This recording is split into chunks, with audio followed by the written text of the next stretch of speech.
Ed Reardon's Week by Christopher Douglas and Andrew Nichols. Episode 2. Dad.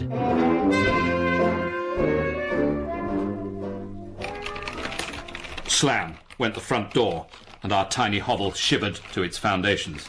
Thud went my father's boots as he came in from the night shift. I knew what was coming next. Slap would go his hand across my face, as it had done every morning of the 8 years of my miserable life. But not today, I decided. Pausing only to pick up a worm-ridden potato, for God alone knew how long I'd be down there, I ducked into the coal hole. Not 100% sure about the potato. Bread and scrape might be better. Otherwise, I think we're pretty spot on there, Elgar. Monday. Dredging up the details of one's childhood can be a painful and traumatic experience, especially when you have to make it all up. Dave Peltzer, Frank McCourt and their abused cohorts have it easy. All they have to do is think back, or refer to their Let's schoolboy diaries, in order to recall what actually happened. Whereas it's infinitely harder to come up with this kind of thing from scratch, and that should, in my view, be reflected in the fee, something my agent typically failed to realise when she got me into it in the first place. Now then, Ping. Stop! Stay there with the door open like that. Ed, it's brilliant. What is? Our new wind chime. Listen. No, can't hear a thing. Oh, yes, very pretty. Your pipe set the smoke alarm off. You've got to get up on the chair and press the button now. Can't we just let the battery run out? On the chair now. Oh, really? Thank you. Now then, Ping.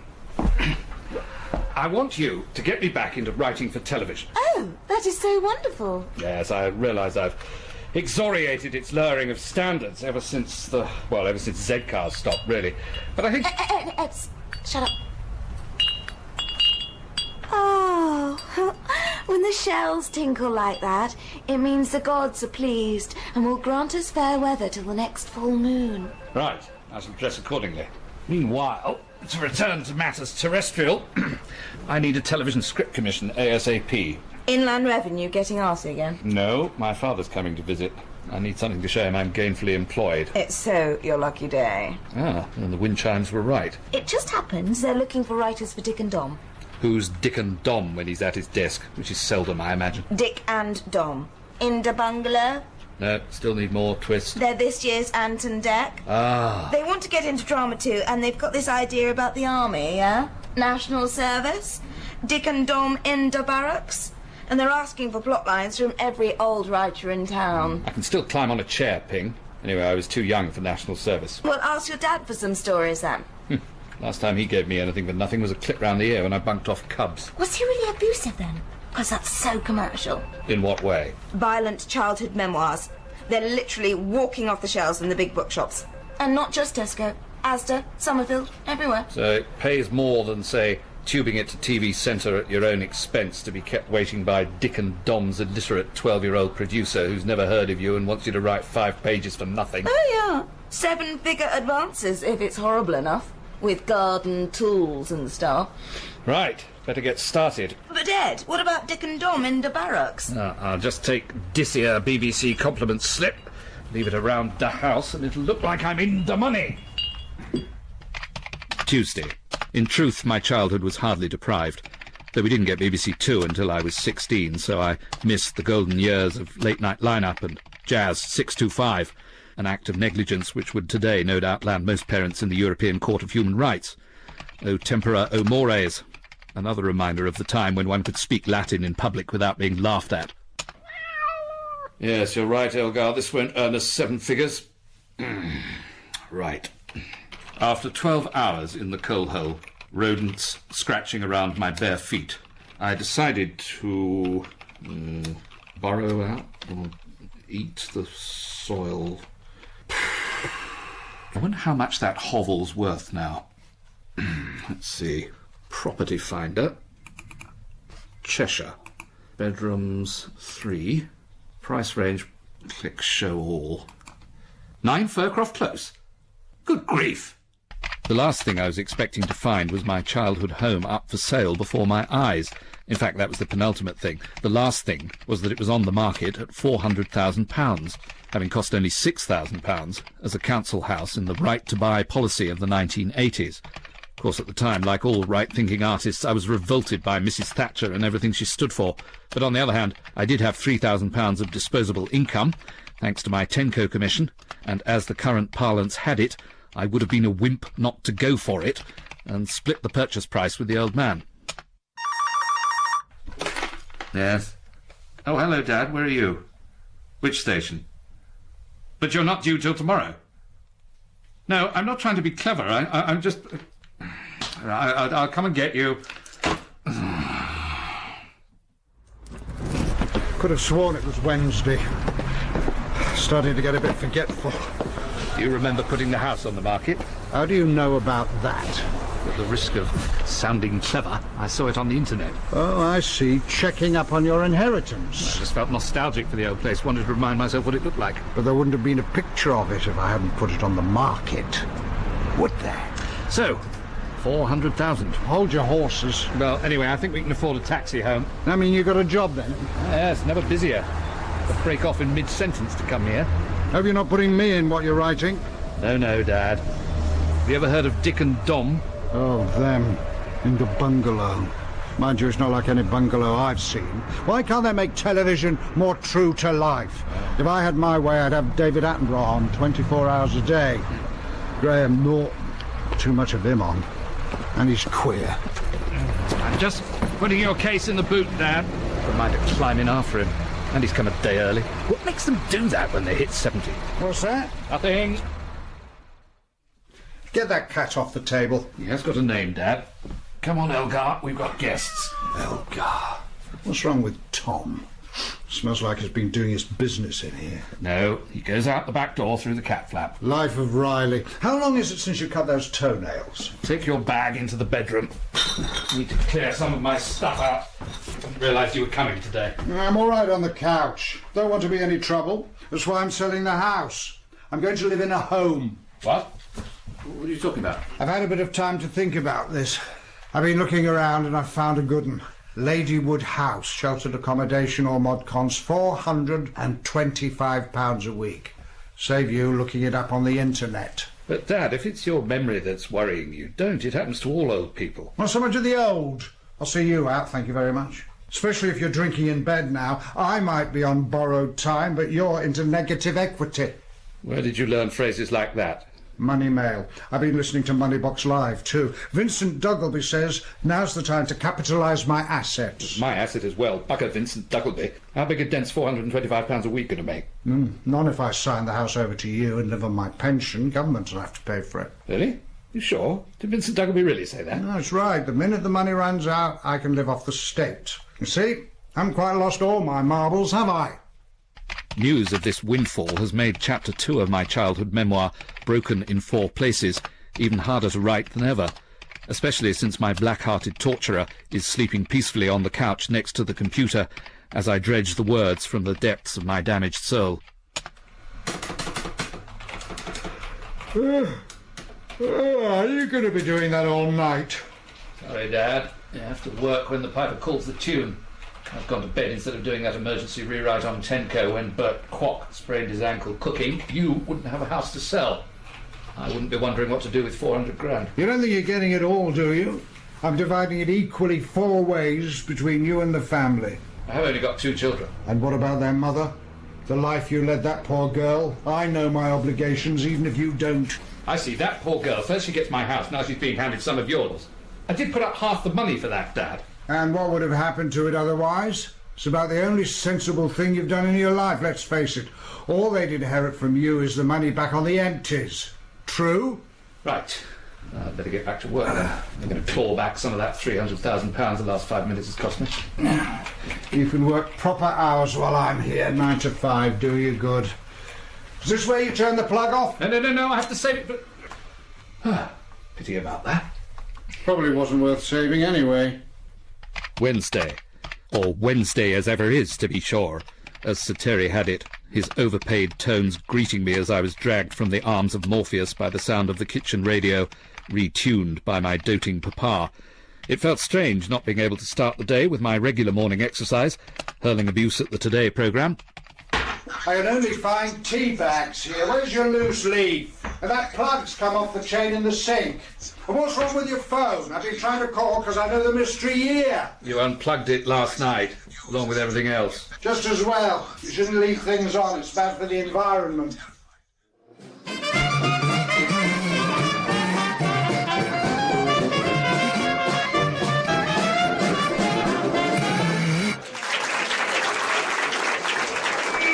Thank you very much, ladies and gentlemen. We'll be back in a couple of pints with one of Mr. Reardon, his favourites. My heart belongs to Daddy. Very funny, Jazz. So you'd never guess from watching your films that you had a sense of humour. How long's the old git staying for, then? Another 2 nights officially, but I'm going to have to murder him before then. Which is quicker, rat poison or just suffocate him with those big pants he leaves all over the place? Pants are more cinematic. Anyway, let me know when you're going to do it and I'll come round with my camera. Snuff movies on the net, that's the way the industry's going. You heard it here first. And make sure he signs the power of attorney before you do the deed. Why do you have to talk in this absurd transatlantic argot the whole time? That's what it's called, enduring power of attorney. I got my mum to sign it before she went doolally. Same with my old man when he lost the plot. Well, what does he need with a narrow boat? Just buy him a Marks and Spencer's rice pudding every couple of days, he's happy. You two are lucky my old man would spot it coming a mile off. Just have to be rat poison then. I'll need a 6-hour cassette, or maybe it will work on long play. Anyway, not your problem. Right, everybody ready? A 1, 2, a 1, 2, 3, 4. Tenerife, which is the perfect place to recharge your batteries. Only me. Oh, dear, Dad. Couldn't do that. Falling asleep with the telly on. Apparently, they can send X-rays through the TV screen now and get all your credit card details. Who told me that? Oh, must have been you. Has that ring of scientific authenticity about it. Oh, come on then. Let's get the sofa sorted out. Do you want a hand taking that fleece off? Out of the fleece, Ed. I think I've had a bit of a funny do. Well? Thursday. I should have known that something was amiss from Elgar's proud and unchallenged stance, like the Egyptian cat god Bast on the living room table. As a precautionary measure, both in the interests of my father's health and before he had time to change his will to my further disadvantage, I called an ambulance, and Dad seemed relieved to be kept in hospital overnight, though disappointed not to be left in the corridor on a trolley, a cudgel with which to belabour the NHS via the letters page of the Daily Mail. At least he was the one now under constant observation, rather than his ne'er-do-well son. And the hospital bedside muster was swelled by his 2 grandchildren, the only 2 people in the world, apart from David Attenborough and Sally Gunnell, for whom he has any real affection. I'm just going to hang this above your head, Grandad, so the beams of benevolence are at their apex. Bless you, Ellie. Oh! Don't kneel over him like that. No, she's doing her best for me, Jake. It's very thoughtful. And you turn that phone off. It's a Blackberry, is that, so he can stay in the loop when it matters most. Well, the radiation's not going to do much for the healing energy of the totem, is it? Nor is breathing cider fumes all over Grandad. Shut up. Come on, you two. What's taking your dad so long with that paper? Hello. See the vultures are circling overhead. Literally. Bad taste, Dad. It's a Native American condor feather mobile. Thanks very much. Nobody else in the ward has got one. Look. They call it a National Health Service. If you'd taken that booper offer for Grandad like I told you, we wouldn't be in this pauper's workhouse. No, it's not so bad here. They've given him half an aspirin and a customer satisfaction survey. No pen, though. They just use one of those feathers that keeps floating down from Ellie's mobile. Oh, yeah, great, Dad. Really crappy karma. Pour me another drop of water and read me Alison Pearson, Jake. There's a good lad. Sure. Apparently they're going to give all the money raised from inheritance tax to illegal immigrants. Typical. Grandad, did you get your ISA application in on time? Not more flipping paperwork. I know, Grandad, but it's really very important you maximise your assets. If I hear that one more time, I'm fed up with worrying about it all. Just imagine your toxins floating away down a cool river. I'm stressing is what I am. I think you might be right about that power of attorney after all, Ed. What? Dad? Well, I thought just to be on the safe side. Can I have a word, please? Here we go.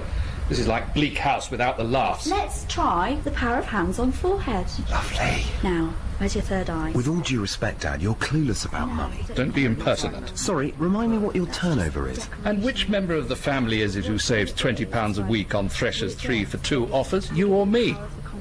And who was so clueless that he turned a £3,000 property investment into £400,000? See? I've got to protect our interests. Grandad will do quite well out of the sale of his house, but at least 40 grand of that will go in inheritance tax to the Treasury. Oh, really? Talking of the Treasury, where is your mother? On a brass-rubbing tour in Cumberland. With the Reverend Tim? Yeah, but she says she'll cut it short if it's an emergency. So if you apply for power of attorney, I'm afraid I'll have to object. Mr. Reardon? Yes. Ah, one big happy family, that's nice.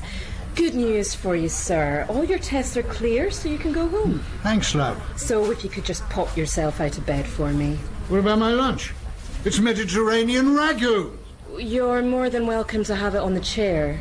And if you could just pop your answers on the customer satisfaction survey for me, that'd be lovely. Friday. Once we'd popped Dad into a minicab and popped him home, the relief that he hadn't popped off was quickly superseded by the grim realisation that he was still alive and staying in my flat. My sleep on the couch that night was troubled by thoughts of my already shrivelled birthright being subject to 40% inheritance tax. But it did at least give me an idea for Chapter 3 of my abused childhood memoir, in which Dad tosses me my 8p pocket money, but not until he's held it over the gas ring with tongs for 5.5 minutes.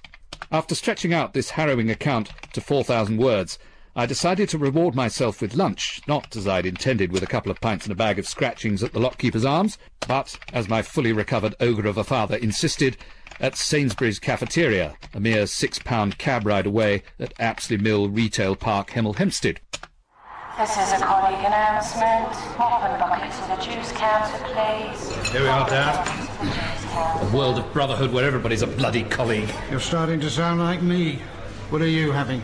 I'm not all that hungry, really. What were you doing at customer services? Just trying to cash in some nectar points. Seems I have to have goods in lieu. Or a ticket to Legoland if I rack up another 8,000 points. Are you really that hard up? As someone once said, Father, I cannot tell a lie. About time. Well, I've had another meeting with myself and I've decided to leave the house to you. All of it. Really? I hate arguing over it. Keep it simple. Dad, I don't know what to say. Well, try and make it sensible, whatever it is.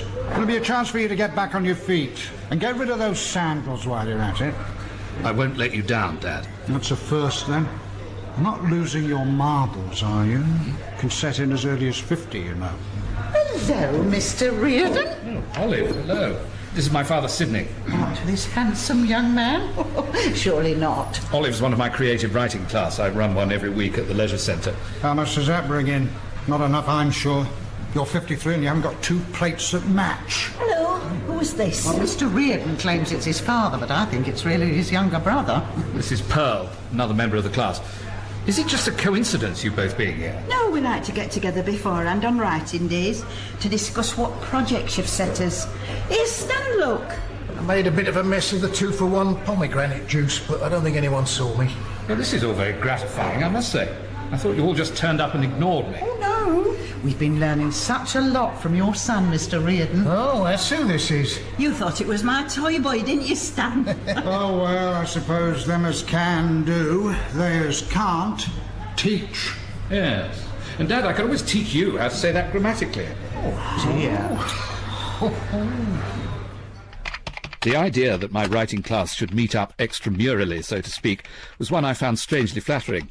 Perhaps the Miss Jean Brodie effect did have some credibility after all, and was more than, as I had hitherto surmised, merely a mawkish lesbian sex fantasy of the kind so beloved of Booker Prize judges. Less welcome were the attentions I detected being paid to my father by both Pearl and Olive, which I felt sure had an ulterior motive. After all, neither of them had chosen to mention to me before that they were both in possession of their own knees and hips. So it was a relief when my father disappeared in the direction of the disabled toilets, clutching his Daily Mail. What a nice man. Nice? Don't think anyone's ever accused him of that before. Well, he speaks as he finds. I like that in a widower. Me too. Look at them. Eyes sticking out like chapel hat pegs. Pearl hasn't even touched her turnover. I'm sorry to have to disappoint you, ladies.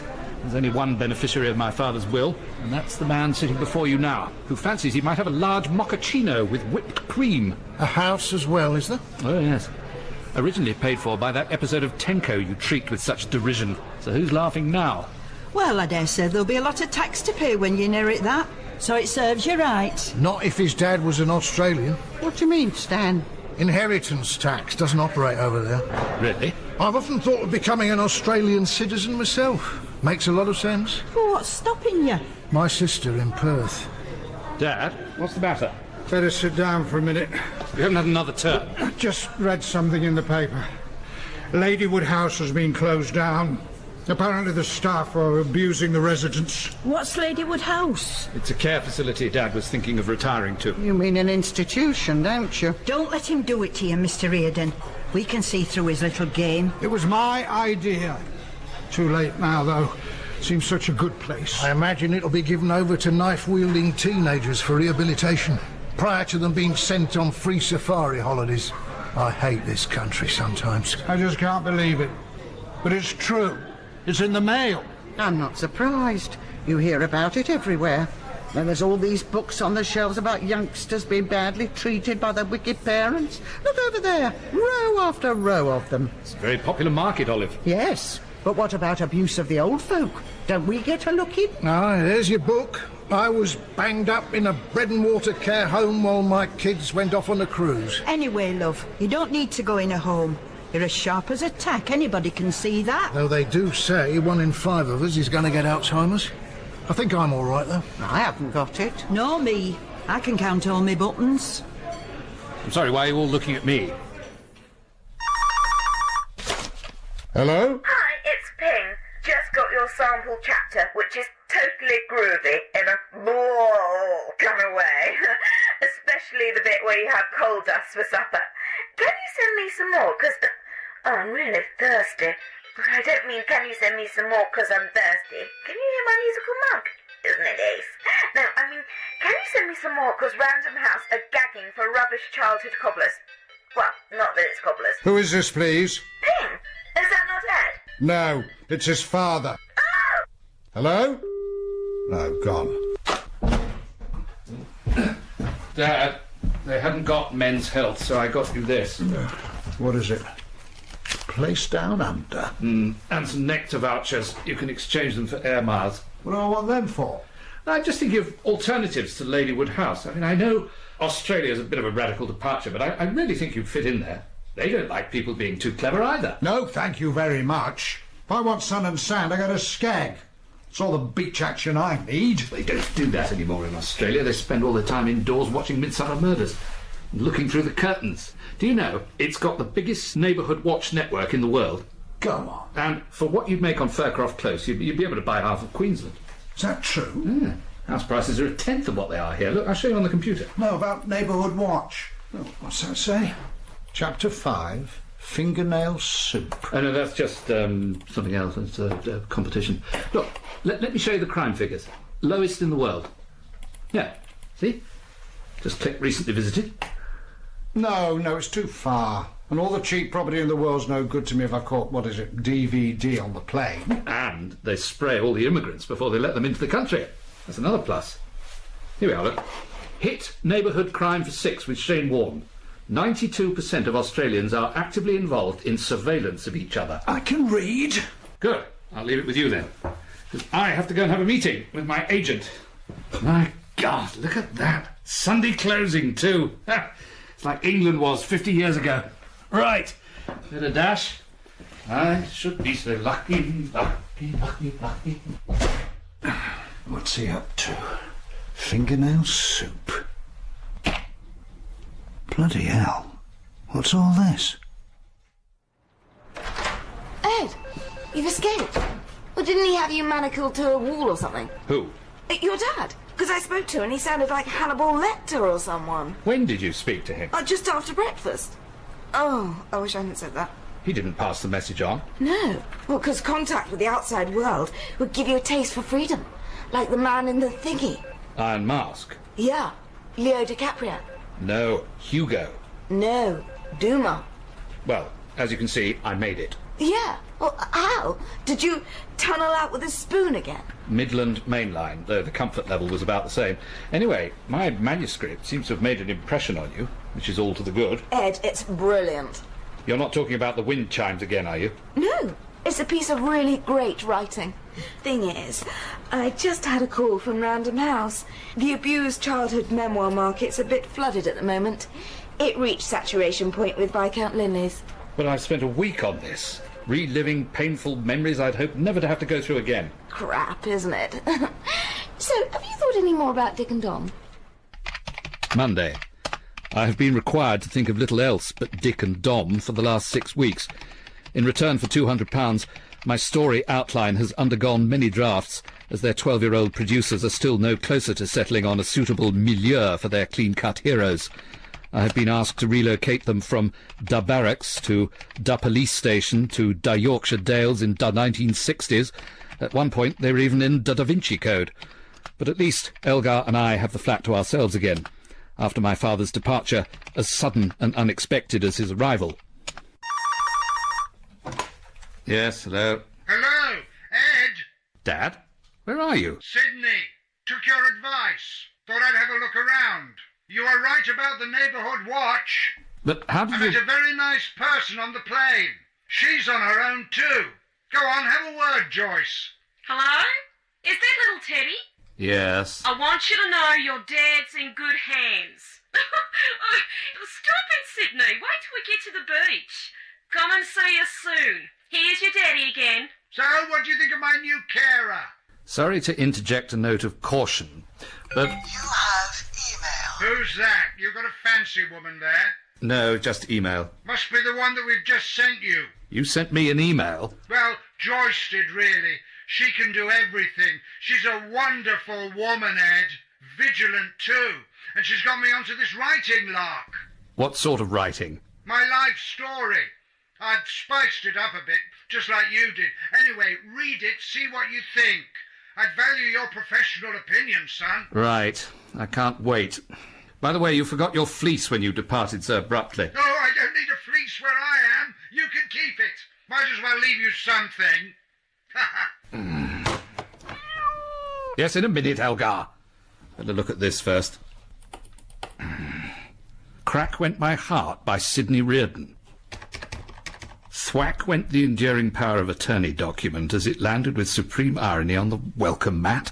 Crack went my heart as it broke into 1,000 pieces. Yes, in a minute, I say!